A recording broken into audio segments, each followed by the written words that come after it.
Shalom dans vos maisons, que la paix de l'Éternel couvre chacun de vous.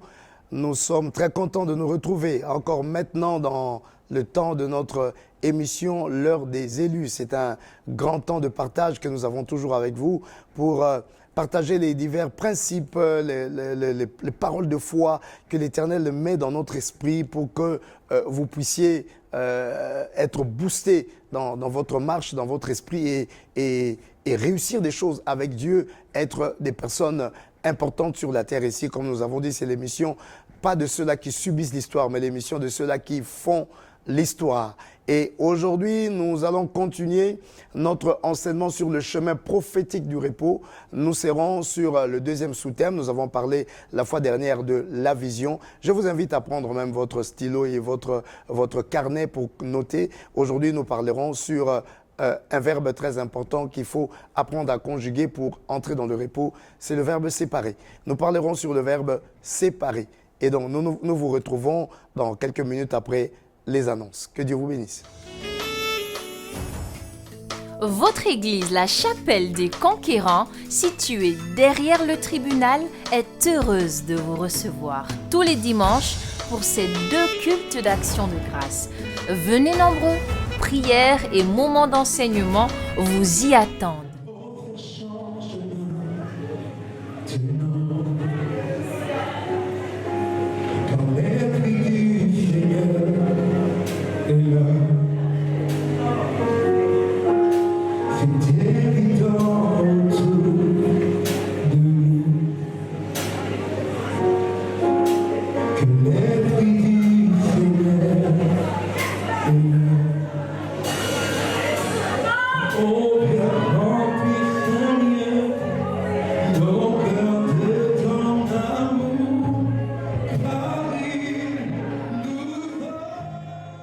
Alors nous voici, nous revenons donc pour partager ce temps. J'ai dit, nous sommes sur le thème le chemin prophétique du repos. Nous avons parlé sur la vision. Premier sous-thème, c'était la vision. Premier pas, c'était la vision. Dieu a dit que la lumière soit et la lumière fut. Et deuxième pas, c'est séparer. Nous trouvons ce chemin prophétique auprès de l'Éternel lui-même. Comment il a organisé son repos. La Bible nous apprend que le 7e jour, il se reposa. Mais qu'a-t-il fait pendant 6 jours pour qu'il arrive à se reposer? Parce qu'il s'est reposé sur ses œuvres. Tant qu'il n'y a pas d'œuvre, il n'y a pas de repos. Qu'a-t-il fait pendant 6 jours pour arriver à se retrouver dans le repos? Si nous nous inspirons de ce que Dieu a fait pendant 6 jours, nous aussi, nous aurons un 7e jour qui sera un jour de repos ou entrer dans un cycle de repos. Et voici ce que la Bible nous dit donc dans le livre de Genèse, au chapitre 1. Dieu dit, ça nous sommes au premier jour, Dieu dit que la lumière soit. Et la lumière fut. Dieu vit que la lumière était bonne et Dieu sépara la lumière d'avec les ténèbres. Dieu appela la lumière jour et il appela les ténèbres nuit. Ainsi, il y eut un soir, il y eut un matin, ce fut le premier jour. Et Dieu dit qu'il y ait une étendue entre les eaux et qu'elle sépare les eaux d'avec les eaux. Dieu fit l'étendue et il sépara les eaux qui sont au-dessous de l'étendue avec les eaux qui sont au-dessus de l'étendue. Et cela fut ainsi. Dieu appela l'étendue ciel. Ainsi, il y eut un soir, il y eut un matin, ce fut le second jour. Voici donc, Dieu fait quelque chose le second jour. Permettez-moi de déposer ma Bible ici. Dieu fait donc, il pose un acte de séparer. Il crée les eaux. Ensuite, il dit que les eaux se séparent. Il a séparé les eaux d'en haut avec les eaux d'en bas. Donc, la deuxième chose, le deuxième acte que Dieu pose, qui le conduit au repos de son 7e jour, c'est séparer. Nous devons donc, à notre niveau, pour comprendre cette action de Dieu, comprendre qu'il n'y a pas de repos sans séparation. Il faut apprendre à séparer les choses. Séparer. Séparer quoi? Déjà, nous voyons que la lumière est venue en fait pour nous amener à quoi? À voir, à distinguer, à classer, à trier. Si tu as la lumière, tu peux mieux comprendre les choses, mais les choses ne sont pas faites pour être tout le temps mélangées. Il y a des choses qui ne se mélangent pas, il y a des choses qui ne sont pas faites pour se retrouver ensemble, sinon ça crée des troubles. Et le repos, justement, commence quand on sait distinguer les choses et les séparer. La première chose que l'Éternel nous demande de séparer, évidemment, c'est la lumière avec les ténèbres. La lumière et les ténèbres doivent être séparées. 2 Corinthiens chapitre 6, le verset 18. En toute chose, nous devons refuser ce qui nous amène dans le monde noir, ce qui nous amène dans les ténèbres, ce qui avilit notre esprit. Nous devons faire le choix de ce qui nous conduit vers la lumière et de ce qui est construit par la lumière. Ainsi, tout ce qui est des ténèbres ne doit pas venir mettre l'ombrage, mettre de l'ombre dans l'œuvre de lumière que nous accomplissons. Ou nous faisons l'œuvre de lumière, ou nous choisissons de faire l'œuvre des ténèbres et en subir les conséquences. Donc, il faut commencer par faire cette séparation des principes. La lumière a ses principes. Quand on bâtit les choses dans la lumière a ses principes. La lumière a le principe de l'amour, les ténèbres ont le principe de la haine. La lumière vise l'épanouissement. Le ténèbre vise la manipulation. Nous devons donc apprendre à distinguer dans les principes quels sont les principes de la lumière et prendre de notre côté ce qui est lumière pour que nous marchions dans ça. C'est ce qui organisera notre repos, car c'est la bénédiction de l'Éternel qui enrichit et ne se fait suivre d'aucun chagrin. Il y a des semblants des bénédictions, si on peut appeler ça bénédiction. Ce ne sont pas des bénédictions, mais qui viennent, qui sont des choses éphémères et qui produisent le trouble le lendemain. Donc ce ne sont pas des choses de nature à créer le repos. Séparez donc les ténèbres de la lumière. Séparer les choses dans notre esprit. Notre esprit est un lieu de sollicitation.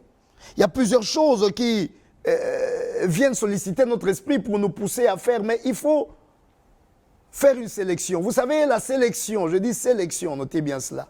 La sélection, c'est la porte même du repos. Quand on sait sélectionner et quand on sait planifier les choses, nous allons avoir la meilleure direction qui nous conduit vers le repos. L'Éternel avait amené dans la marche des enfants d'Israël dans l'Exode la nuée, la colonne de nuée ou la colonne de feu qui venait séparer Pharaon avec les enfants d'Israël. Cette séparation a été très utile pour l'œuvre que l'Éternel voulait accomplir parce qu'il voulait la race des enfants d'Israël, non une race mélangée. Ainsi, et bien aimés, nous devons savoir que tout ce qu'il y a de bon comme recette tient d'abord de la bonne sélection des ingrédients. La perfection et l'excellence sont le fruit de la séparation. La séparation, c'est-à-dire la sélection. Dans notre esprit, nous devons sélectionner les choses qui nous sollicitent, les choses qui viennent en nous. Nous ne devons pas les embrasser toutes, mais nous devons sélectionner quelles sont les bonnes choses et même quelles sont les choses qui nous sont destinées. Séparer, se séparer des hommes. Ah oui, nous ne sommes pas appelés à embrasser tout le monde. Ceux qui embrassent tout le monde organisent leur propre mort et leur propre destruction.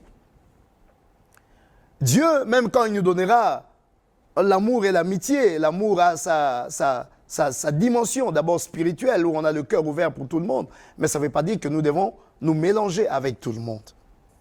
En matière de relations, nous devons apprendre donc à nous séparer de ceux qui encombrent notre marche.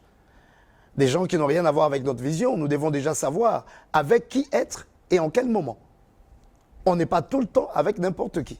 On ne fait pas tout avec tout le monde. Il faut avoir son monde. Et pour avoir son monde, il ne faut pas avoir tout le monde. Pour avoir son monde, il ne faut pas avoir tout le monde. Donc, il faut vivre la séparation en se laissant guider par le Saint-Esprit. La Bible nous apprend que les mauvaises compagnies corrompent les bonnes mœurs. Nous savons des fois qu'il y a des personnes qui influencent quelque part notre marche vers l'échec.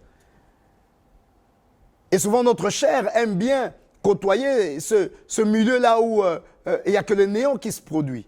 Mais nous devons apprendre à nous séparer de certains hommes qui nous amènent vers le mal, vers la chute, pour nous connecter plutôt à ceux-là qui, envoyés par Dieu vers nous, sont des clés ou des portes pour notre épanouissement et pour l'accomplissement de la vision de notre vie.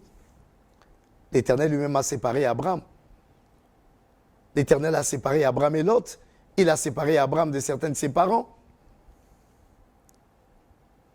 Séparer, le verbe séparer. Se séparer aussi des tâches vaines. Il y a des tâches qui relèvent simplement de la vanité. Comme aujourd'hui, nous sommes tant distraits par beaucoup de choses qui nous sont proposées. Les réseaux sociaux nous amènent n'importe quoi et des fois, nous n'avons pas de salaire dans toutes ces choses. Il faut à un moment donné savoir comment se séparer des tâches vaines, des tâches qui ne produisent pas dans notre vie, des tâches qui ne nous édifient pas, des tâches qui nous prennent du temps, qui nous prennent de l'énergie, mais qui ne vont pas fabriquer notre repos. Sinon, nous serons des personnes distraites et quand nous sommes dans la distraction, nous savons que l'avenir se rira de nous. Ainsi, la Bible nous dit donc que nous devons apprendre à séparer ce qui est précieux de ce qui est vil, ce qui est important de ce qui est secondaire, afin que Dieu nous utilise. Il faut discerner ces choses et apprendre à les séparer. Il y a ce qui est précieux, il ne faut pas les mélanger. Séparer.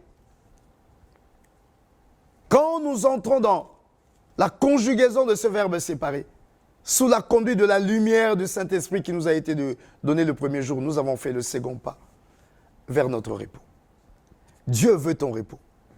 C'est ce qu'il désire pour toi. Mais ta vie est troublée parce que tu es encombré par beaucoup de choses et par des personnes qui ne t'aident pas à avancer, qui embrouillent plutôt ta marche, par des choses qui ne produisent pas dans ta vie, par des choses qui sont inutiles pour toi, par des choses qui relèvent de la vanité, qui n'ont pas une connexion avec ta loi divine. Aujourd'hui, élève-toi dans la prière. Prie afin que Dieu te donne non seulement le discernement, mais aussi la force de te séparer de tout ce qui ne contribue pas à ton repos. Et le Seigneur Jésus-Christ, lui, il peut t'aider dans ces choses. Lui qui t'invite, il dit, venez à moi, vous tous qui êtes chargés et fatigués. Je vous donnerai du repos. Prenez mon joug.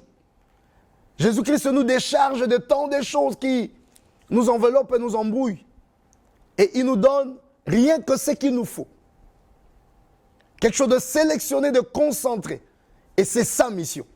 Nous venons sur la terre avec cette mission de notre Seigneur Jésus-Christ. Quand nous portons réellement cette mission, que nous appelons notre croix, lui-même, Christ, il portera cette croix avec nous. Nous allons sentir notre vie s'alléger et notre avenir entrer dans le repos. Je prophétise sur toi le repos. Je prie que tout ce qui vient embrouiller, alourdir, les charges qui viennent sur ta vie soient ôtées. Satan n'aime travailler que pour mettre des fardeaux sur tes épaules. Qu'aujourd'hui, par la puissance du nom de Jésus-Christ, ces fardeaux soient ôtés. Que tes épaules soient dégagées. Que l'Éternel puisse venir marcher avec toi pour alléger ta tâche. Parce qu'il a payé un grand prix à la croix de Golgotha. Pour que toi, tu ne sois plus comme la femme courbée. Reçois la guérison si ta vie commence à se courber par des charges qui pèsent sur toi. Mais que l'Éternel t'accompagne dans le chemin de ton repos. Qu'il sépare de toi toutes les choses qui sont inutiles, qui ne participent pas à ta vie. Que l'Éternel te bénisse donc maintenant dans le nom puissant de Jésus-Christ. Et s'il y a des démons, des esprits maléfiques, des vents des ténèbres qui viennent embrouiller ta vie, j'ordonne à ces esprits de libérer ta vie, d'aller loin dans les déserts et dans les lieux arides au nom de Jésus-Christ. Que tu ne marches que sur des sentiers éclairés par la parole de Dieu, par le réma de ta vie. Que la bénédiction divine soit avec toi. Au nom de Jésus-Christ, je te souhaite le meilleur. Amen. Voilà, nous terminons là aujourd'hui notre deuxième sous-thème. Ne manque pas le troisième sous-thème que nous allons développer dans la prochaine émission, toujours sur la même chaîne à la même heure. Et si tu veux approfondir ces choses, nous n'avons pas le temps de tout dire ici, c'est quelques minutes, tu as notre contact, appelle, nous aurons le temps de partager et surtout de prier avec toi et pour toi. Et tu peux venir participer à nos programmes de prière à la chapelle des Conquérants, derrière le tribunal, à Libreville, au Gabon, ancienne base de corps de la paix. Que la paix du Seigneur soit donc avec vous. Soyez bénis. Amen. Votre église, la chapelle des Conquérants, située derrière le tribunal, est heureuse de vous recevoir tous les dimanches pour ces 2 cultes d'action de grâce. Venez nombreux, prières et moments d'enseignement vous y attendent.